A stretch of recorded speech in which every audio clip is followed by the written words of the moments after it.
everybody, and welcome back to the Triforce podcast, coming to you from three guys sitting around on a Discord channel. Naked as the day they were born. Fully nude. In a lovely, bright autumn morning. Stark naked. The leaves are falling off the trees. Yeah. And so are we. How are you guys doing? What's up? What's happening? Doing What's all the right, haps, yeah. dog? Reading. Man, I'm like horizontal. I'm dead. I don't know why. So I've been streaming a lot lately. I've been doing 3 streams a week in the evenings. It's tough. It's like I don't know how streamers do it really. I was playing with Ben last night, and he said he made a load of jokes about Bodega and references to the Triforce podcast. And No way.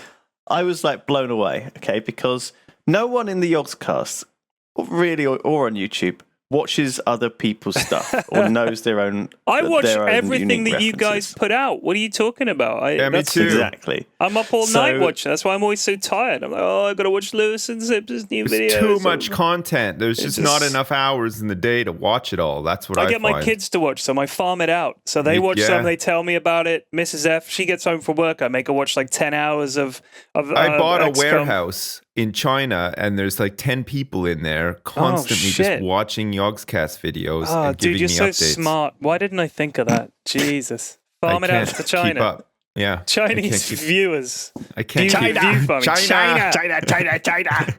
I mean, I was just surprised because I didn't expect it. I guess, it's nice.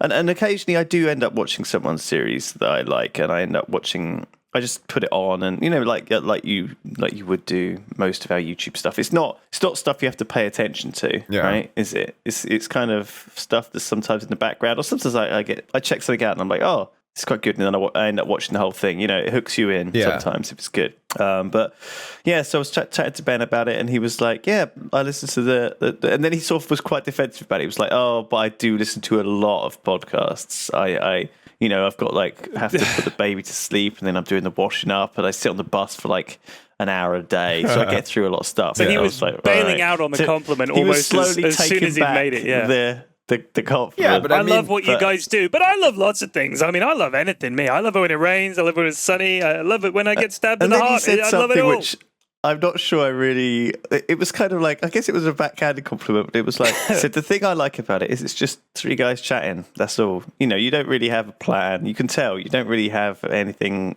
written down or thought up. It's just That's almost the heart of this podcast. It is. I'd say that's the soul of the podcast. So Ben's fired now, right? Well, no, this is like a shout out to him right now. Right, so okay. this is to check if he actually is a genuine. Okay, well, I will see you in a few weeks then, Ben. But for a minute there, I thought maybe I'd never see you again. To ex-Yogscast employee Ben. Goodbye, Ben. It was nice knowing you, but you were a little vague in your praise. Do you think we should have like a little code for like hidden in something or somewhere that is basically to be a trick? Because sometimes you when someone says, "Oh, I've listened to this," or "I'm a fan of this," or whatever, my eyes narrow. I guess I'm just always a little bit dubious that anyone listens to or enjoys or watches anything. I think that we if somebody comes up to me, and point blank just says, not even hello or anything, just says, "I got a small dick," then I'll know. I'll know that they listen to this. I'll be like, I know what you're saying. That's the code. That could be the code. So that I got is a small ass dick. Wow. So that is All right. that is the meeting. Yeah. That's how we greet each other. People. Amazing. Yeah. So if you suspect someone of being a Yogscast Triforce podcast listener, you can test them by saying, "I got a small dick." Yeah, it's like it's midnight. You're in a 24/7 Tesco's. You're in like you're in like the jam aisle. There's nobody else around. It's like really quiet. You're just buying some jam. You're like, oh, finally, just like 5 seconds where nobody's saying anything, and then all of a sudden, just like here beside you, I got a small dick. Turn around. Oh, how did you get there? What's going on? Some dude in a trench coat. We're everywhere. He flashes you. Yeah. Okay, so now I'm going to get Ben telling me that sometime next week when this goes out, and also random people now telling me. And telling you, I guess. I can't believe But this they was got our small code dick. word. Like, do you remember? It's not too late. We can God. change it. Do you remember back in the it's too day late. on Something Awful? It used to be, "Do you have stairs in your house?" Yeah. Yes. Go on. What's the correct response? And then the reply That's still was, kind of used. I am protected. That's right. I don't know why I'm telling people this. It's Yeah, like you a shouldn't. secret. Now code word. we're never going to know who goons are now. Well, yeah. A, you can always spot a goon, and B, Yeah, it was true. like as soon as it had been made as the secret call sign, it was a joke in itself. Like people who came up to you and said, "Do you have stairs in your house? I am protected." You automatically knew not to speak to that person if they were a goon. Like it was like the way of outing the non-funny That's true. good goon. Oh shit! So is it the opposite then? opposite, Yeah. So if people come up to you and say, "I have a small dick," That's the bad. Those are the bad Triforce people. fans. We need to find out. Like the good code is you don't say that shit. You just nod. Yeah. What if you're just female nod. though? What do you say? Like, Well, they're right. yeah, I guess, but like, shouldn't Almost undetectable in the dick department, ladies. You could just say, "I have a small dick." Yeah, you're right. You don't have any dick at all. Congrats. You're Well, the can we smallest have dick haver. something for the ladies as well that's just their own and not recycled from the men's? Like, I have a huge vagina. I have a gaping vagina. You think a woman would say that? Like, I think a guy, like, for a joke, could come up and just be like, Dudes talk about "Got their small dicks dick." a lot. You're right. Yeah, I know, but Honestly, women never talk about their vaginas. Like, really? they do. They do. Yeah, they with do. each Have you other, not seen just the not new with us. South Park stuff? It's the whole women's comedy thing, isn't it? It's the Oh, South yeah, Park. yeah. women Oh, in taking the women's piss comedy, out. yeah. But I mean, just like in like, day to day, everyday conversations. Like I'll speak to a guy and dicks will get mentioned, right? Yeah. But like I won't speak to a woman and she'll be like, "Oh man, like God, I've got a sore pussy today," or something. Like it doesn't. PU55Y. Yeah, it doesn't. It never happens. Like it's the great divide. Men. That's why men are so different to women. That'll be the Women mark of women's don't liberation, I think, when they can just generally walk talk up. about their private parts. Walk into the office and go, "Oh, my pussy is killing me today. Oh, My tits are just engorged today. Yeah.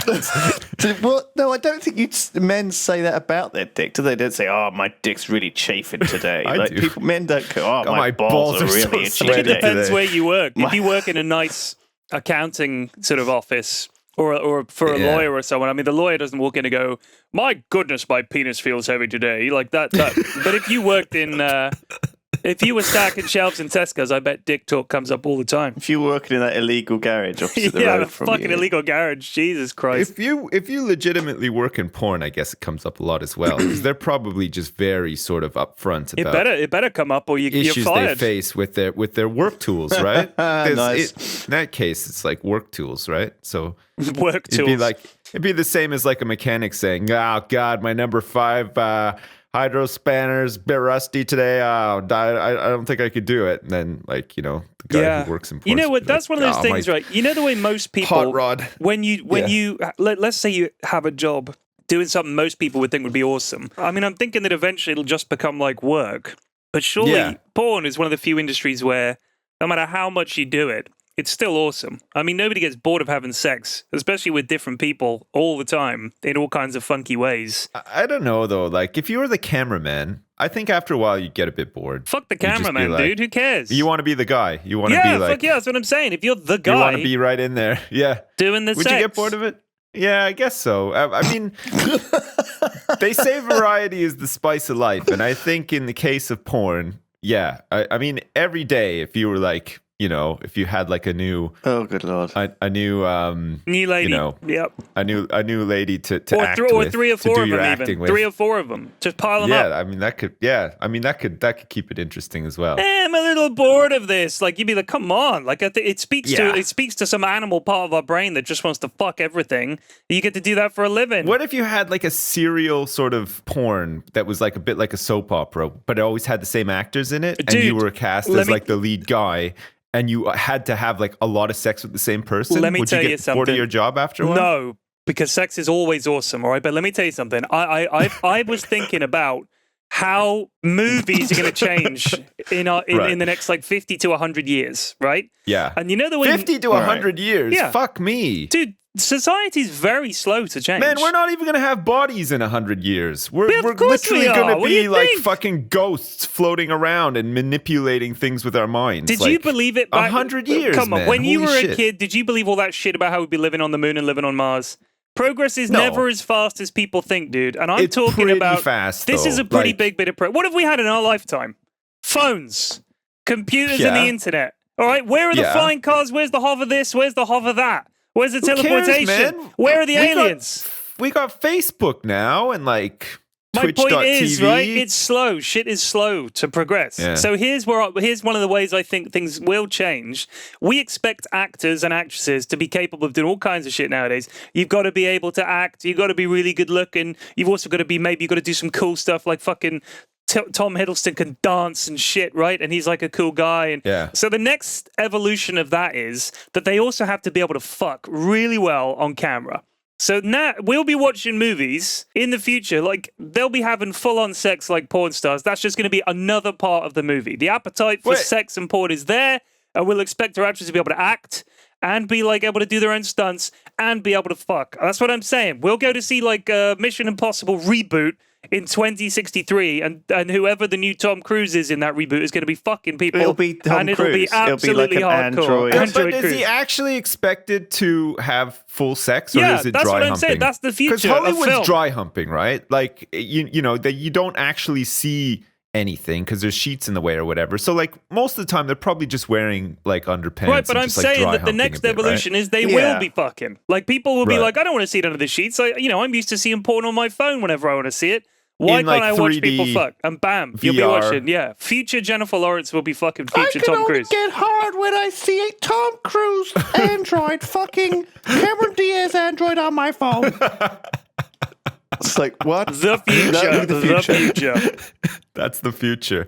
Man, it's weird though, because like you were saying, you know, in the future, actors are going to be expected to do more. Like, do you think that actors have it easy now? Because in the past, I think they did have to do more. Actors had to be not only able to act, but they did have to dance, and they had to be able to sing as well. You know, like a lot of older... Red horses. But you'd be surprised. A lot, especially in older America. movies. But in America, a lot of actors can do a whole bunch of shit. Like they can. Like I remember talking to a friend of mine one time he'd worked in film in the UK and in America, and he said in the UK we produce like actors or singers or whatever, but in the States, because it's all this sort of show business thing, you should Yeah. be able to do pretty much everything. And the stage schools are very much focused around being able to do dancing, singing, acting, and all that kind of stuff. So, I mean, take someone like Yeah. Doogie Howser, right? What's that guy's Right. name?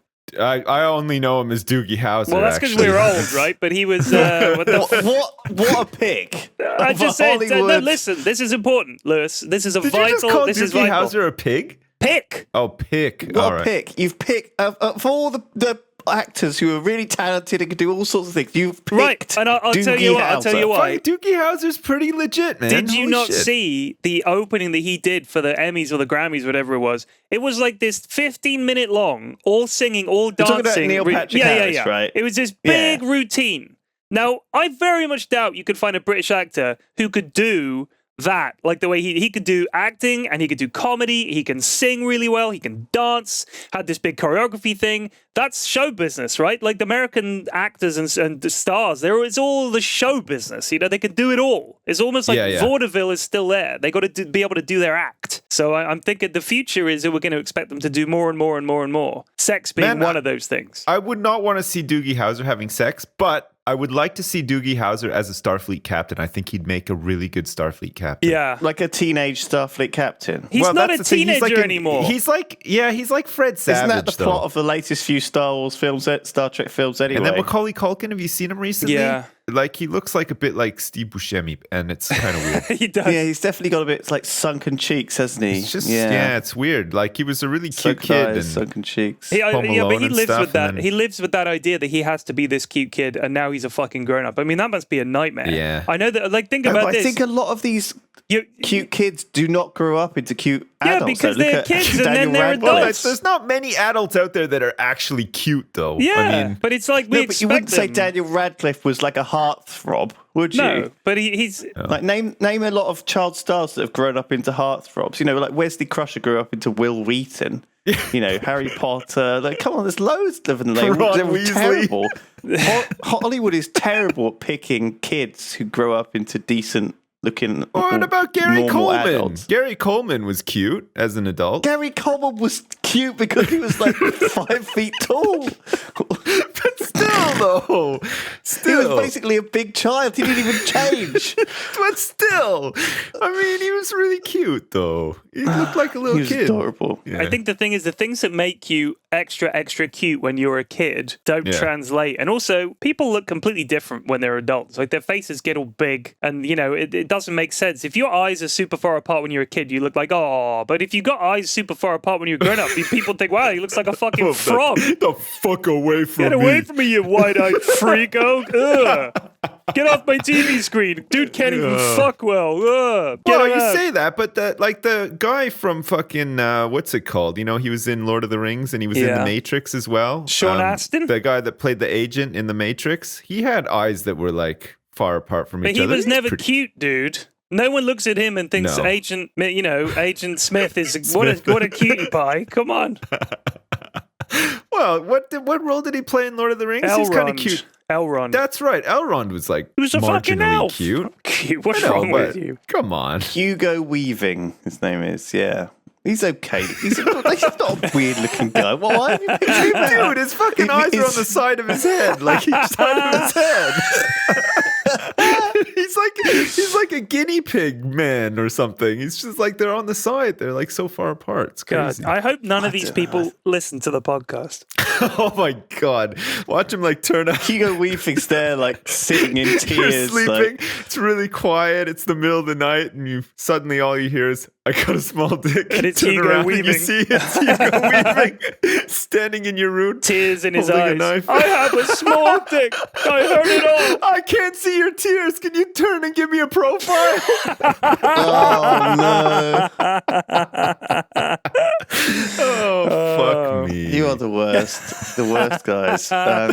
Let's move on. So I was playing on the stream. I was playing XCom, the Terror from Deep. Oh, yeah. So it's a sequel to the original, and they just ramped up the difficulty. Yeah. And me and Ben are playing it on superhuman. I was always under the difficulty, impression which that is the that was a hardest. hard game to begin with. Like, weren't a lot of people like, wasn't that like the ball-achingly hard game of the series back before they That's started right, it was, re-releasing yeah. XCOM? And so we're playing it on superhuman difficulty and Iron Man, so we can't go back. Right. And it is an absolute meat grinder. I think for every 2 aliens we kill, we lose a guy. Wow. So we've had like 50 guys die and 100 Wow. aliens die so far. And the terror missions are even worse because the terror mission we just ended up finishing. Well, we haven't finished it yet actually, because it's 2 parts. So, you know, you get through like the first part, which you barely scrape through, killing like 15 or 20 aliens, and then you have to do a second part where you clear out the engine room by room, and it's like you're basically going through the Titanic. Anyway, it's a game from like 1995. Yeah. I can see the design when I play the old games. I can see how that design has influenced the new XCOM, because you've been playing that P-Flax, and I think that they've taken a lot of stuff which is fairly repetitive in the original game, but it's amazing how they've really taken that kind of influence and the design philosophy to heart when they built the new XComs, which are Well, I amazing think games. the new XComs are meant to be they follow the spirit of the old games, and like because the older games, because XCOM as a franchise is a really funny one, isn't it? Like, it had the first game was very popular. There was nothing really like it at the time when it came out, and then I think it was Terror from the Deep did pretty well.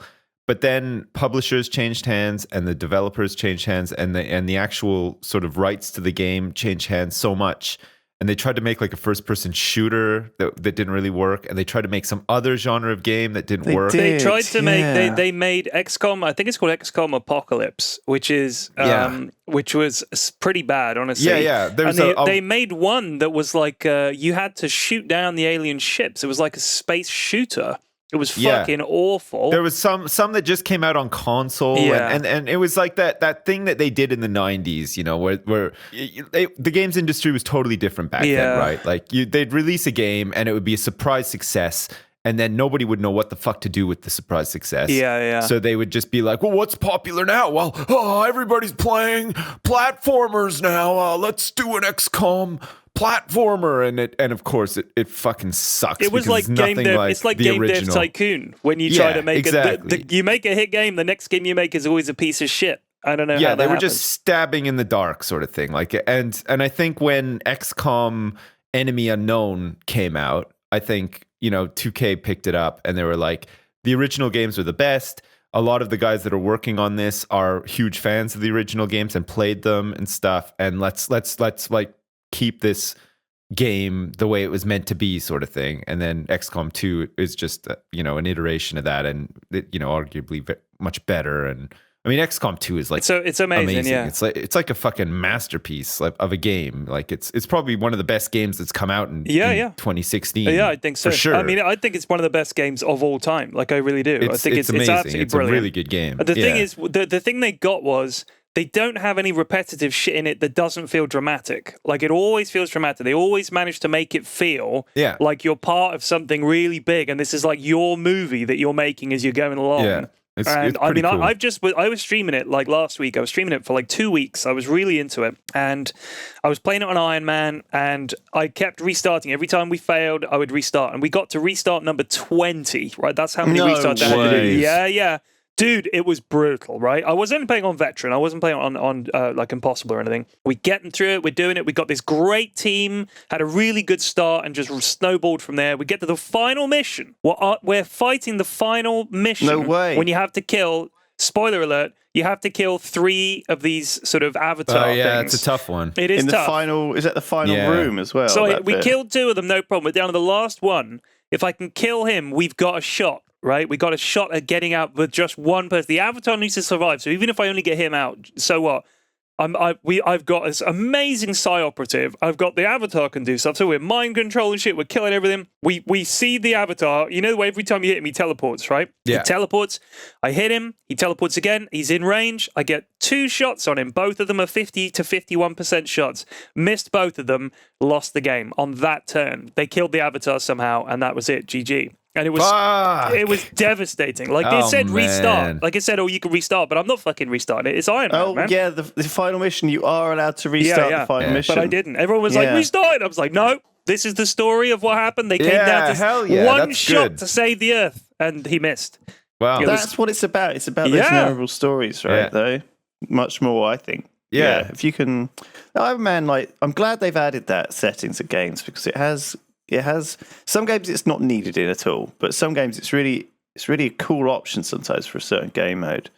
Yeah, I think it spices things up for sure, because you never know, the way XCOM goes. You could be meticulous, you can plan everything to perfection, and something can go wrong. Yeah. And you might lose your all-star guy or guys on a mission, and that'll fuck you up big time. Like, XCOM's pretty good.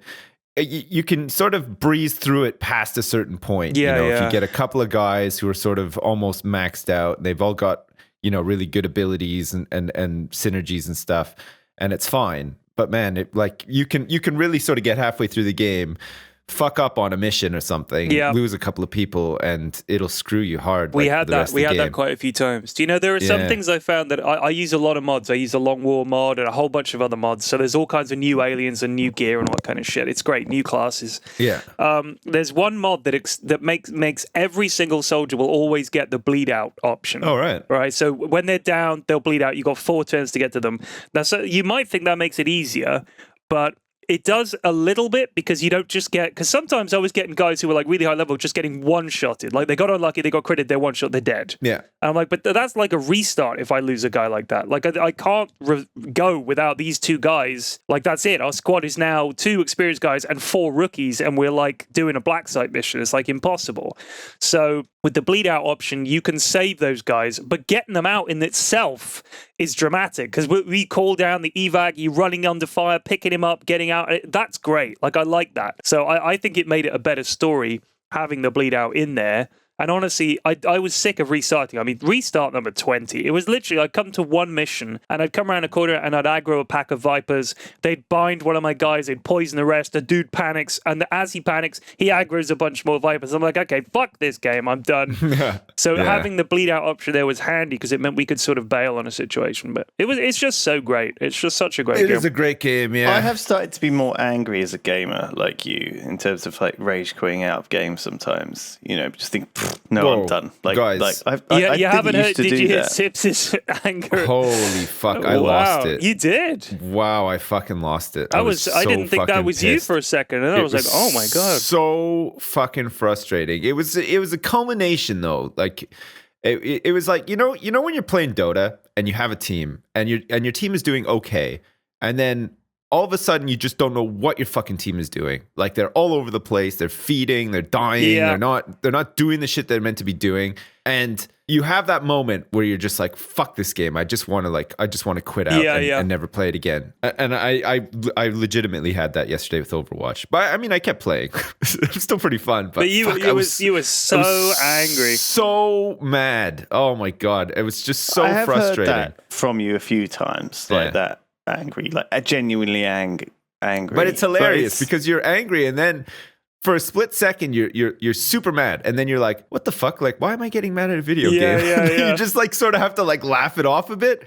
But oh man, it's amazing that it like, because when I was a kid, I'd rage at games all the time, you know, like especially growing up like in the the NES era. God with, almighty, like, those really ball hard games that are meant to consume quarters and stuff. You know, like you would end up raging out. Like I broke a couple of controllers easily. throwing them against a wall and stuff. Like you did, but like I the older you get, you chill out a lot more and you don't really care and stuff like that. But it's amazing, like even at this age now, every once in a while I will get so fucking annoyed at a game, like just so angry, and I'm just like, man, I would never get angry at anything else like this. I don't think I It's ever got weird. angry with games when I was younger.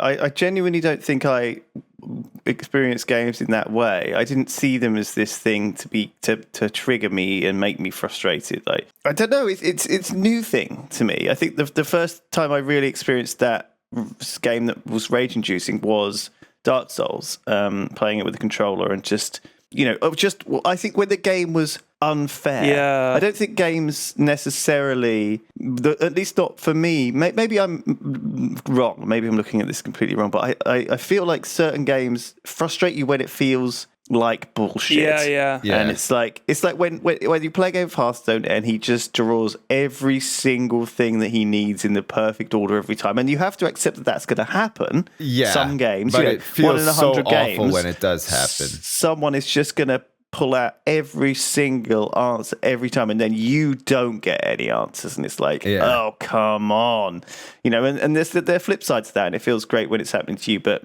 I don't know. It's a recent thing, definitely for me. I used to go around to my friend's house, my friend Simon, and he had a twin brother, and they used to get very, very angry and animated when they played video games. He will deny this, but it's true. I remember going around there, and he had these Super Nintendo controllers, and there were tooth marks all over the controllers. And I was like, well, how did this happen? Because I just get so angry, just bite the controller. And these controllers, it looked like someone had given them to a dog as a chew toy. That's how bitten these things were. So they were just like, biting the controller in a fury. Man. That's angry at video games. We had a controller. We had a Super Nintendo controller, but it was one of those ones that didn't come with the Super Nintendo. It was like a fancy one, that you bought separately. I think my brother got it for his birthday or something. They were always totally inferior though. But it was a little bit bigger than the normal ones and stuff, and it was okay, right? But it got smashed up. Like the side of it got smashed up where the buttons were, right? Because I think one of us just chucked it against the ground or something in some sort of rage, and so the side of it was smashed up, and it was smashed up to the point where some of the buttons didn't work, and you had to push down the controller, like push it back together for the buttons to work. So my dad put like this huge screw in the side, but like the sharp end was sticking up where the buttons were, like just a little bit, like even though he like filed it down a bit, but it was just a little bit. So like if you played with that controller for like longer than an hour, your thumb got all sweaty and it would scrape against this like screw and it would get all fucking mangled. Shit. Well, I don't know why we didn't just get a new one, but like we just had this fucking kids will make do. We just had this like Frankenstein controller that nobody wanted to use because like, it would just fuck up your thumb. It was so funny. But that's because when you were a kid that you couldn't just get a new one. No, that's right? it. like, you didn't have disposable income or anything. Like, you had to you wait had till to a ask birthday. your parents for it, and then they yeah. wouldn't like do it. They'd be like, "You've already got one." It's like, but it's like, do you really need it? And you're like. And then they're like, well, we can get you a controller or a game. And you're like, well, I just have a new game. I think it got smashed up. It got smashed up during Super Metroid. And you could do that like sticky wall jump. And there were parts of the game where you had to do that thing where you had to leap from wall to wall, like up a like a shaft sort of thing. And if you were playing it for a long time, your hands were all clammy. It was impossible to do because it was just your hands are all sweaty and sliding up the buttons and stuff. So I guess I just didn't play these types of games. You're just a cerebral and perfect professor of gaming, Lewis, is what it is. You're just like a bubble boy playing like Civ and stuff. So your human emotions are not welcome here in the games room of Lewis Brindley. We've been playing a bit of Hearts of Iron, haven't we? And I've been playing a bit of Hearts of Iron. And I think what I like most about Hearts of Iron is that it's just such a cool multiplayer experience, right, where you can co-op on the same country, if you want to just play with a friend and take on a little France or Italy, whatever, you can play it with a friend. You can play it with a friend on a similar country.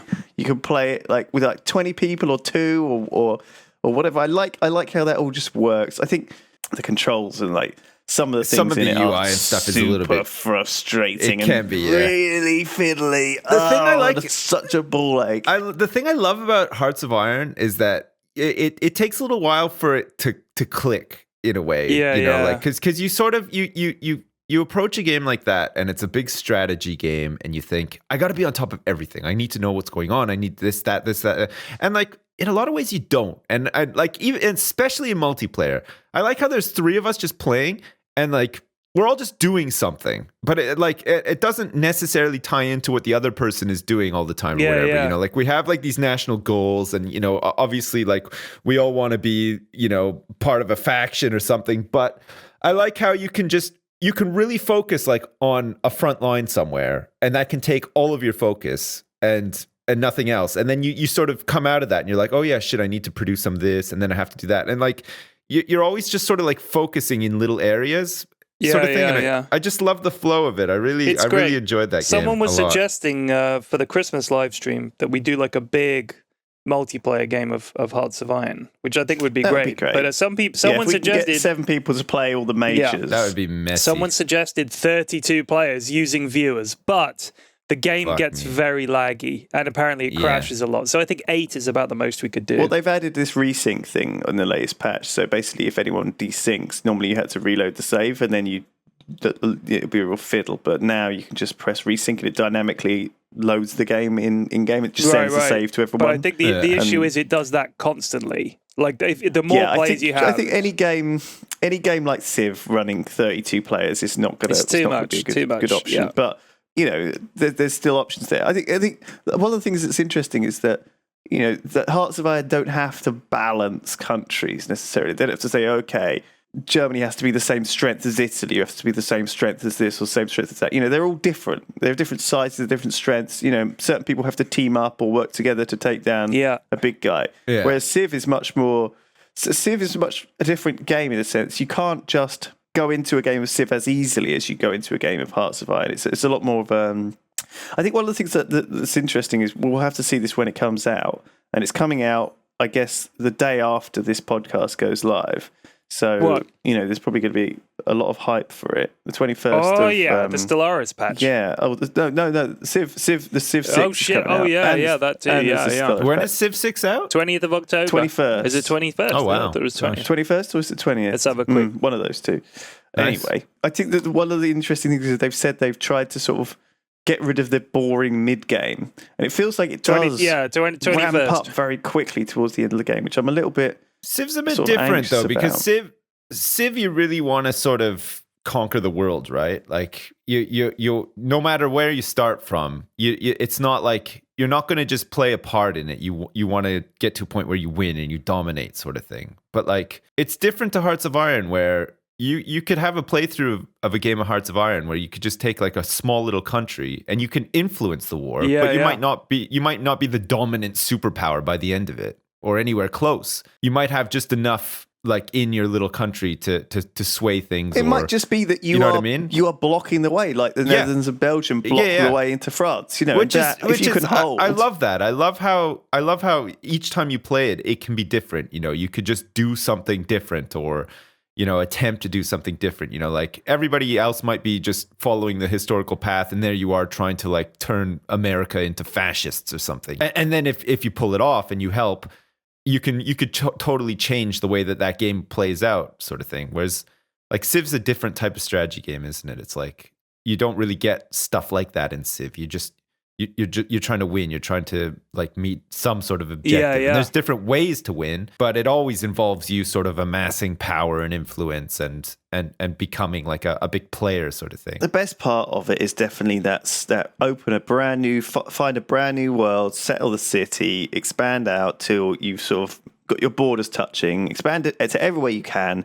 And that's kind of that first 100 turns is what it's all about for me. Like the rest of the game is kind of it changes. The whole game changes. It changes from as the game goes on to a very different. It's got these phases where it transforms into a slightly different game. Hearts of Iron. And no, Civ. And so some of the Hearts of Iron is pretty much the same the whole way through. But Civ I'd love a game that was like city focused, that had some sort of like arcing strategy to it. Like it was multiplayer. You had cities and you had to build them up in certain ways to accommodate certain things, and there were factions and stuff. Like I don't know, like how it would totally work. Competitive city skylines or something. Like you have a large area. Yeah, something like that, where like, and you could accept trade into your cities and out, and you could screw over other people. Yeah, and you're competing to have like maybe you go tourism, so you build like a tourist-based city. Yeah, and you're trying to out-tourist the other cities, and that would be interesting actually. Like it'd be pretty fun. Yeah, and you could like I would totally play sabotage their cities and shit. That would be funny. Yeah, it'd be pretty neat. Like SimCity, the last SimCity that came out, the way that multiplayer worked in that game, where you had like the region and you invited people and they all made their own cities. And there's so many problems with that game anyway, but it was interesting that you could send workers to other cities, you could trade with other cities. Not that it ever really worked, but the ideas were sort of there, Like it would be cool if there was a game that was a bit more sort of like there was like some sort of strategy to it, where you built up a city and you had to be very careful like what you built and what you tried to do, and there was like factions that you could sort of be part of or whatever. It'd be pretty neat, actually. It's bizarre, really, isn't it? Like what makes a good multiplayer game. I think I guess the classic multiplayer games these days are like Overwatch or Dota or League of Legends or Hearthstone, where you're queued up, you're shoved into an arena for an X amount of time against other people. And very rarely do you talk with those people or communicate with those people in any meaningful way, or even do you have a chance, because it's so the sort of it's such an in-out thing. You're shoved in with these random people. You might say 5 sentences to them in the whole thing, and that will be like, go over here, do this, whatever. Yeah. But even then, like, I don't. These like a lot of these games are very sort of typical in like a gamer mentality sense, though, right? Like Dota's probably the same. League of Legends was definitely the same. Overwatch is the same. You get into a party with people that you don't know, and immediately 2 or 3 people pick big damage dealing heroes, right? That their only job is to get out there and deal a lot of damage and kill people, right? And then once the game starts and 5 minutes into it, you slowly start to realize that these people that have picked these heroes aren't doing that job. Like, they're terrible with them. And then the whole thing falls apart from there. You're just like, oh, geez, why? Yeah. Why join a game and just pick this hero that is meant to have such a huge sort of sway on the game and not be able to even remotely use them effectively? Like, it's crazy. I think that might just be a problem that gets solved by placement, though. I mean, when I'm playing Dota, I very rarely have that problem. I think that I always think I'm the weakest person on the team when I'm playing. Yeah. And therefore, I never feel frustrated with my team being bad. I think you might just be too low in the placement games if that's the case. But that's not really what I'm talking about. I'm talking about the fact that relationships, you're never going to ever exchange contact details with or follow up on a person that you've met in a fucking Overwatch game, right? Well, you would. I think it's different. Probably. I think honestly you would, and I think the reason why you're saying that you wouldn't is because you're known on the internet. So you're probably always thinking like, oh, this person already knows who I am, and they want to just be on my friends list or whatever. And that's not true. On that basis, you're probably like, true. oh, I don't need to make friends on the internet. But like, if you didn't have a big YouTube channel and stuff like that, you probably would accept friend requests from time to time from people you enjoyed playing with. Like, I play a lot of games undercover, on other usernames. Most of my gaming is on other usernames, right? And I do chat to people on like random TeamSpeaks and random fucking Discord channels and stuff. And I think that in those certain types of game are much more geared towards actually making friends on the internet. But that's how this whole thing arose in the first place, right? Because of World of Warcraft and Ye Old Goon Squad. What do you go by the name XXX Pussy Destroyer 420XXX? Is that one of your aliases? How did you know? I can tell. Goku. My secret's out. I'm going to have to change it now. Pussy Destroyer. My name's actually I Have a Small Dick. Oh. Yeah, that's it. Yeah. It's a Triforce podcast reference. Oh, I don't know if see. you've Yeah. And occasionally people come up to me and they're like, hey, I have a small dick too. And then I know that they have the Triforce. They've listened to the Triforce. Hey, hopefully I get this right. I got a clown dick. Oh shit! I screwed it up. I messed up. No, it's not that. It's I got a huge pussy. I got a huge vagina. I got a hilarious clown. God, penis. you know what I watched the other day? This was a thing on the news about how dangerous watch batteries are for kids. You know those little flat circular batteries you put in watches and like remote controls and stuff. They're like looks like a coin, right? Yeah. So what happens is the kids swallow those because kids are idiots, and it gets stuck in their throat. And when it's wet, it just activates. Like it just starts to produce electricity and like chemicals boil out of it. Fuck. And it can burn a hole in the kid's esophagus. And that's them like they can't talk or they can't swallow anymore or stuff like that. There was this little girl walking around. She had like a bag on her neck to catch her spit because she can no longer swallow spit and stuff like that. And I'm watching this and I'm thinking, I had no... Holy shit, I know. this podcast is supposed to be fun. Sake. Dude, Fuck me, P-Flax. I want to put the word out there that these things are dangerous and kids are stupid. Keep them away from your kids. I made my kids watch that. I made them watch that news report. It was on and I said, kids, watch this. Dumb shit, and they watched it's true. it. And they were shaken. And I was like, yeah. Well, I'm shaking right now. Man, that's fuck me. terrifying. Yeah, it's horrible. Yeah. A spit bag. I've never known anything like it. No, it was grim. But anyhow, I just want you to be aware, parents and children listening to this podcast. Do you think like back in like in the batteries. old Wild West, like if a kid accidentally swallowed a battery and because they didn't have plastic bags back then, they'd just have to walk around with like a spitoon sort of like strapped to their front. A like little big mini bass drum. spittoon on their neck. Yeah, just Ding! like catching the spit. We're bad people. I'm bad. I'm a bad man. Man, I don't know about you, Flax, but like since having kids, like I never really watch the news anymore. I watch it all the time. I barely ever read the paper anymore. See, his kids are older than you. I guess so, yeah.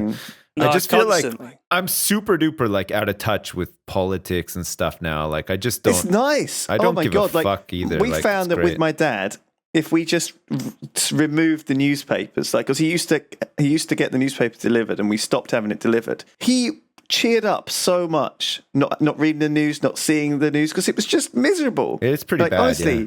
It doesn't help you live your life to know all of the, it's so sensationalist. That's terrible, man. So, that's how people get away with shit. If you stop watching. Yeah. No, it doesn't matter. Like, who cares? What are you talking about? It doesn't matter. What can you do about it, P-Flax? Fuck all. I can protest, Lewis, in the strongest possible terms. Good work stopping Man, Brexit, send me P-Flax. pictures when you go for Well, a it wasn't protest. my fault, Lewis. I didn't I didn't realize I was tasked with preventing Brexit. Like my soul's purpose for this life on this planet was, well done, Perry, and you fucked up Brexit, Certainly didn't you? talked about it enough and went on about it enough. Jeez. It's like my dad, though, it's like, look, you're 70 years old.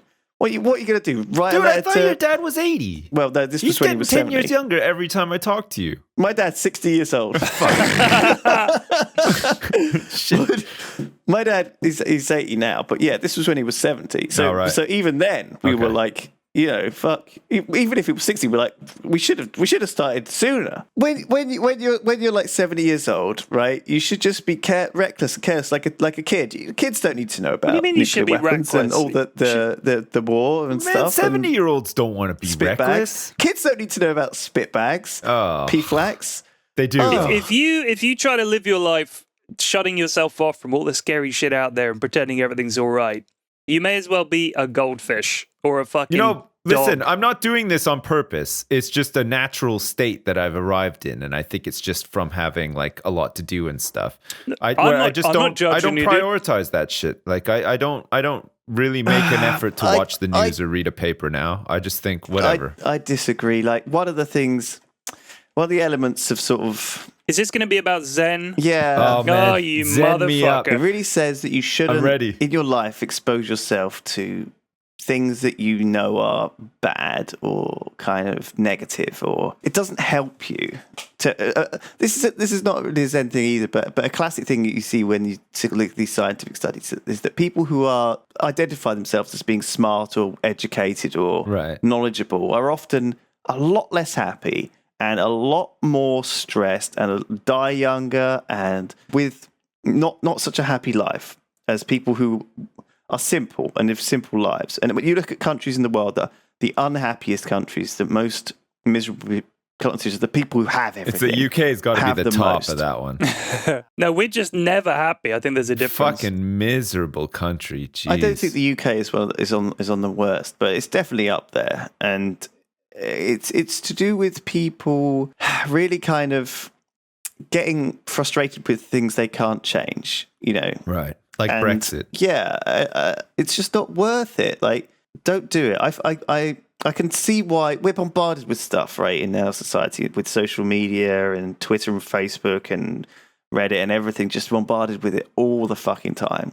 But I mean, you can choose who you follow on those things. Like, I don't feel bombarded by anything other than tons of memes on Twitter, for example. Well, I guess what I'm just trying to say is that you shouldn't surround yourself with negativity or try to avoid it where you can, and it'll help you. I think what P-Flax says stands, though. I think if you never know what's going on or ever have any sort of make any effort to find out what's happening in the world or whatever as well, then, you know, that's not good either. Well, how does it help? Like, it doesn't fucking do anything. But it just by makes that you rot in your own. If you just want to live a life where all you do is hear about the good stuff, and it's just like, I don't want to hear about the bad news. No, don't tell me. Then you're deceiving yourself. If you enjoy it, if you get a kick out of it, if you like to doomsday it up and think, oh, you know, it's all blah blah blah, everything's going to shit, whatever.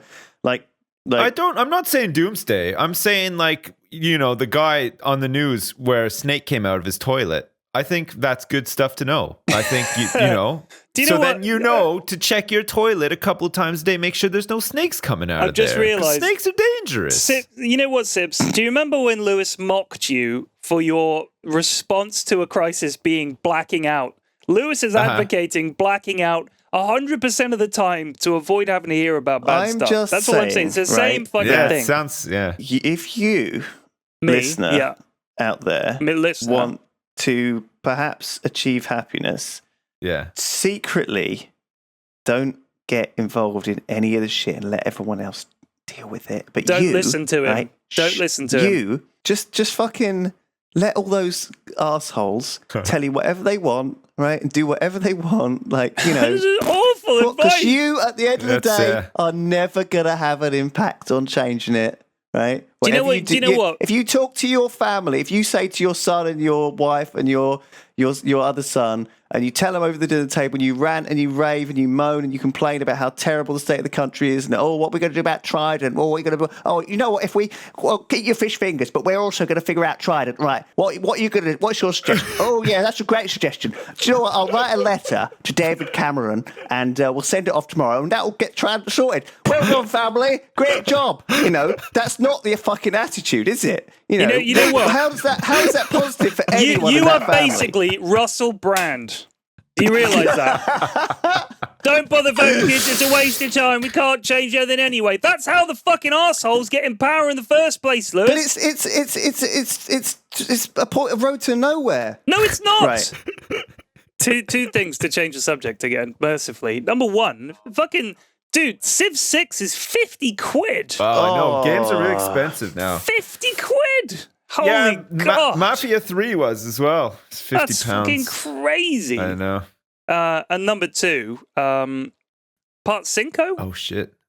It's up I to almost you. forgot. It's up to you guys. We don't have to. I think we have to have it now because this podcast has been Bodega. so desperately depressing. Like, well, this is a very different part from the other part. I think this I've this taken on podcast some. is going to be very heavily cut down, by the way. Oh, It's that's, gonna a, have that's to a be, I shame. think. That's a shame. Yeah, I think But a lot not of it's the- going to have to go. Not the Because bodega, though. it was just partly because we had a few bits on Discord where one of us couldn't hear the other one, and so as a result, we only heard half of a rant and then didn't reply to it properly. It was like a really poorly organised debate where no one was listening to each other. No one listens to each other anyway on this podcast. There's a thing people say. It's like most people only wait until other people stop speaking so they can speak or something. There's a more succinct way to say that, I'm sure, but I think that's very, very true on this podcast anyway. So anyway, do your bodega. Let's fucking get in there. Let's enjoy it. I Yeah. don't feel like you're in the right frame of mind for a bodega. Ben said about Bodega, he said, the thing what I like about Bodega is that it's taking the piss out of all the shit science fiction. Exactly. But then it's become its own thing. Yeah, who knew? It's grown beyond it to the point where it's a little bit like pandas in World of Warcraft, okay? It started off... I knew World of like- Warcraft would fucking come up at some point. It Jesus. started off being a joke, but now it's Man, come I into a haven't whole been playing expansion. it at all recently. And there's going to be like a Bodega book, and it's going to become a real thing now. Well, here's one thing I am going to do. Someone suggested this on Twitter, that I do a video where I read out the fan bodega that people have made. Like, they said you should do a Triforce where you do that. But the thing is, they're quite long, and there's a lot of them. And it would just be me talking for an there hour. are pages and pages. Yeah. Yeah. If you're going to do a fan bodega, please make it so that it would take 5 or 7 minutes to read. I think that's reasonable. Yeah, they're mostly okay? about 1 to 2 pages. Some of the longer ones I just won't do, but there are definitely some briefer ones. Some of them are terrible. Some of them are actually pretty good, but I'm going to read them all. And I don't know if I should critique them, but I might give them marks out of 10. I don't know. But anyway, Bodega, Part Cinco. This is very different from other bodegas. This one, okay? Okay. I mean, in a bad way? You'll see. All right. Scratching the itchy collar of his dull grey uniform, Ensign Crunkett waited impatiently outside Commander Tortolla's quarters. He'd made an appointment to see Tortolla 3 days ago. How the scriv can the boss man be so busy? They'd been sat in this asteroid belt on silent running for 3 months with no orders that he knew of. What a waste of time. 3 months jammed into every crevice of this fast patrol ship, except for the areas that were mysteriously off limits. That meant no trips to engineering to hang out with his buddy Looper. Definitely no trips to the cargo hold, which was normally a good vape spot. 3 months manning his listening post and hearing nothing. It was space. It was generally pretty flarving quiet. Startling Crunkett, the intercom to Tortolla's room barked, "Enter!" and the door hissed open. Crunkett stooped to enter the commander's quarters. They were cramped, yet the designers had still found room to cram a desk in here along with a bed, a bathroom and a lounge, all in dull official grey. That was the colour of most things around here, official grey. Tortolla was sat in his grey uniform and his grey chair behind the grey desk, staring at his computer screen. He made a condescending hand gesture to Crunkett to begin talking. Crunkett cleared his throat. "Sir, it's been 3 months. I was due some R&R 2 weeks ago, but because we're stuck here, I missed the birth of my daughter, and I'm thinking..." Tortolla cut him off with a glance. He read from the screen. "Crunkett, Ensign Crunkett, 2 years service on the Force, and here you are marching into my quarters to demand leave. We're on a mission. You don't need to know what that mission is, Ensign, but by Groggle, we're on it. You signed over your right to a holiday when you took the oath and put on a badge," said Tortolla. A rehearsed dressing down was on its way, Crunkett guessed. Tortolla stood up sharply in an attempt to look authoritative, but banged his head on the low ceiling. Pretending this hadn't happened, he continued, lecturing Crunkett about duty and the importance of the Morality Police Division out here in the void of space, how beings could lose their sense of direction and decency, and needed to know that out here in the blackness there was still an organization dedicated to rooting out wrong and bringing justice to the unjust.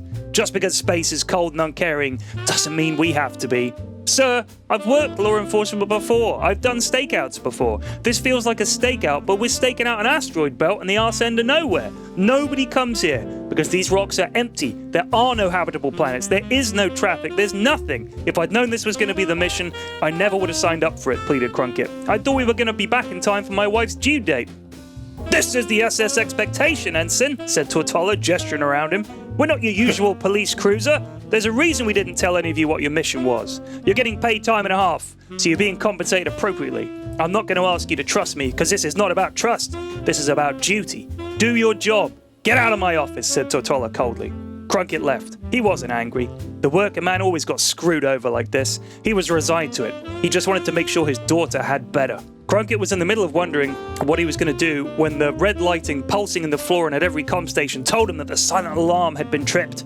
He ran to his post, jostling with other members of the crew doing the same. Part of him was nervous. Another part thought, thank Flav, something to do. Tortola was on the bridge in a heartbeat after everyone else. He addressed the crew. Okay, people, it's time to come clean. We've just detected the vessel we were sent to find. We're just one of hundreds of ships just like ours undertaking the same mission all over the galaxy. For 3 months, we've been laying in wait like Tridorian trap crabs. And now, finally, we've detected the ship. It's docking at a hidden base on an asteroid in the Borkaba belt, just a few 100,000 clicks ahead of us. It is vital that we maintain silent running. Ensign Crunkit, go to work. Crunkit slid into his seat and rummaged for his headset. The chatter on the bridge was reaching fever pitch. Everybody was thinking the same thing. Holy shit, something's actually happening. Something's happening. But what? The listening post was incredibly high-tech. He used an almost undetectable array of ultra-fine beams of varying compositions to scan a huge area of space and detect micro-distortions caused by sound waves. In space, of course, there was no sound, but the beam array carried enough different types and layers that even the most well-shielded surface could be probed, and you could listen in to anything pressurized, even a space helmet. And once something was detected, the array could narrow down to that point and listen into anything. The sound of weapons being charged, an ultra-quiet engine, even a conversation, or what Crunkit heard. A man whistling a jaunty tune. He recognized the tune. It was Ode to the Lasgun, a famous war song from Shrovia, the planet of war. Shrovians? Out here in deep space? They normally stuck to their factories and boardrooms, coming up with new and terrible weaponry. Then he heard talking, someone recording a personal log. And when he heard the voice, his blood froze in his veins and he felt tears welling in his eyes. This was the dread fear that consumed all hope in a man. Sir, he mumbled. Crunkit, speak, man. Sir, I think it's Bodega. Tortola stood slowly, steeling himself. Ensign Zither, send the whisper, said Tortola, and the tiny scout vessel of the MPD fired a single subspace particle from its comms array. That single particle would be lost in the background noise of the universe to anyone listening. Impossible to decrypt, impossible to detect. Bodega could not know that the MPD vessel Expectation just sent a 1-bit signal that MPD HQ would instantly know meant one thing. Operation Kill Bodega was on. Bodega. Oh, amazing. So, okay, couple of things. First of all, I like how it's good shit sci-fi because it's the same shit we're familiar with, yet massively far in the future. It's right. You've got an ensign and a grumpy guy and like a military boardroom and all that shit and vaping in like a, and do you know what I mean? It's like Ensign Crunkit is totally the Mary Sue of Pyrian Flax. You know, you are. If you put yourself into this universe, you would be. I wouldn't be Ensign Crunkit. What are you You're talking about? totally Ensign Crunkit. There's so much Mary Sueing going on. I'm Bodega. Come on. No, you're not. You're Ensign I'm a Crunkit cold, with hard killer. like the hard done by like guy who's like pretty low rank. He's like a bit sick of it. He's had to miss his story. I wouldn't even boss. be in the police, man. I wouldn't sign up with the Popo. Come on. 100% that.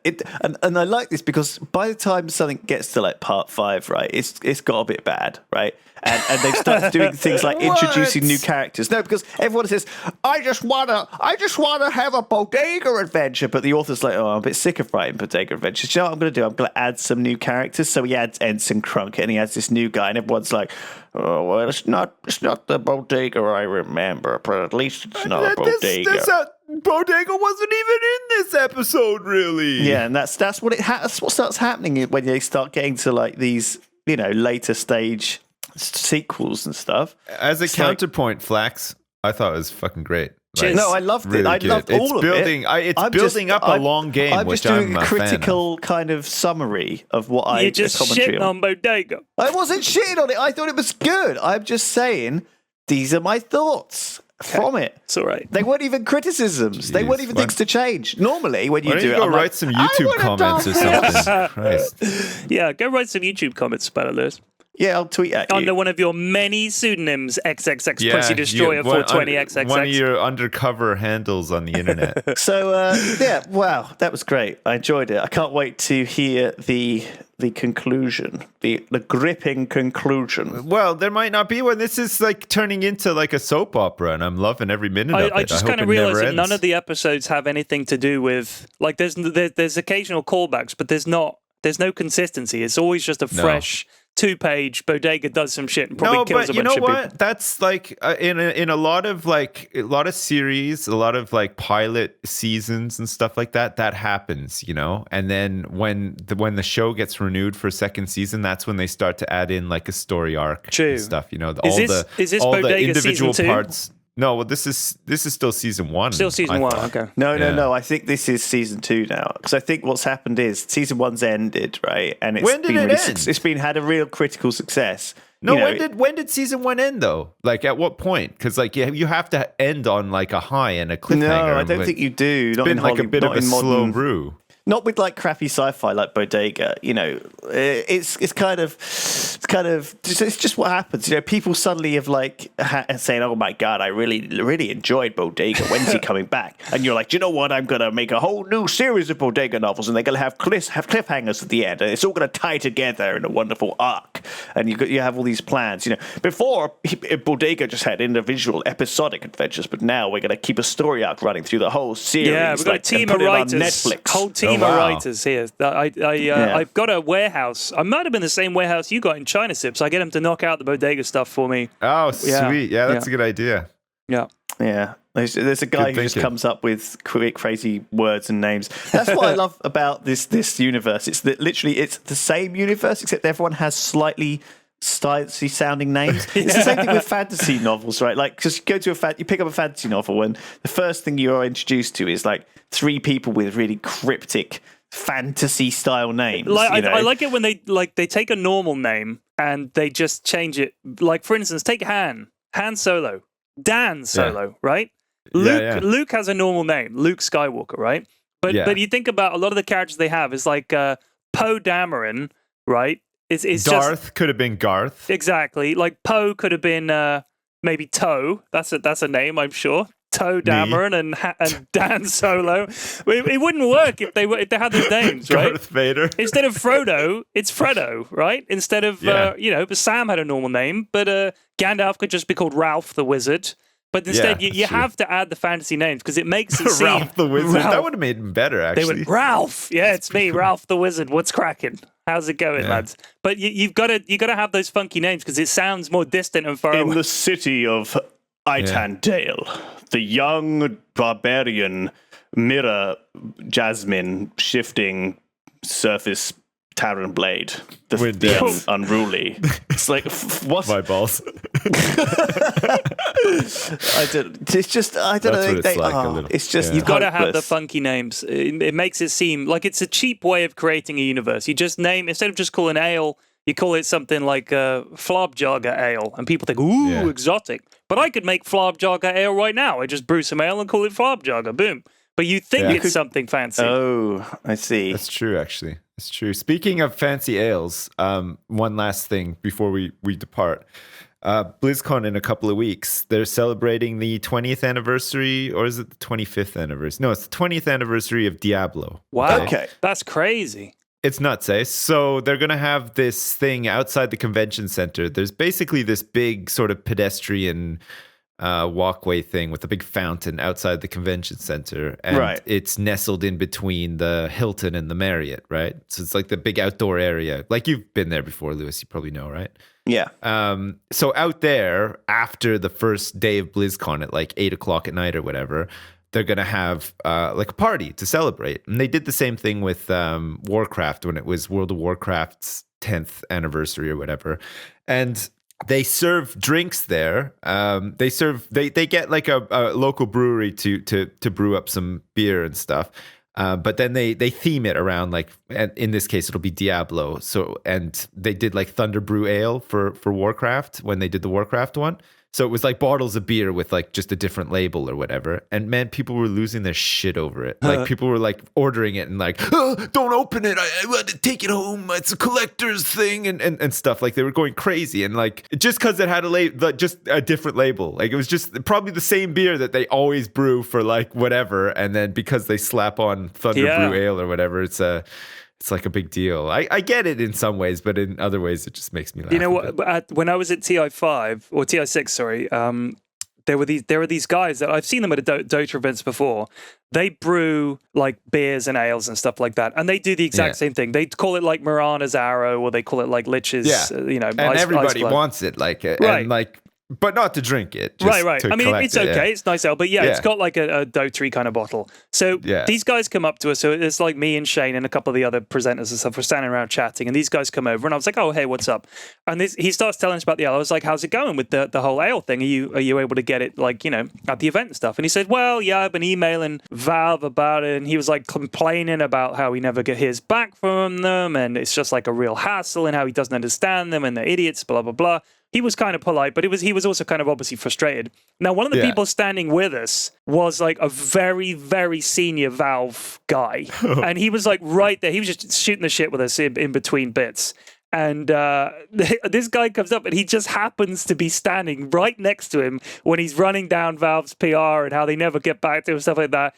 And so the Valve guy starts like engaging in a conversation without sort of revealing who he is and everything, sort of saying, well, I'm sure they have their reasons. I wouldn't worry about it and everything. And the guy's like, well, yeah, but I just wish they'd get back to me. He's like, well, look, I work for Valve. And he like, the guy's face just like crashed. Like he was just like, God. Oh my God. Like it was humiliating for the guy. But I mean, luckily the Valve guy was really nice about it and everything, explained the situation. But it was just like one of those things where you think of all the times and all the people to have that conversation in front of. It was brutal. Man, I've done that a couple of times. It happens, doesn't it? It does happen, yeah. But it fucking sucks so bad when it happens. I could just see the guy wanting to dig a hole and cover himself in ale and disappear.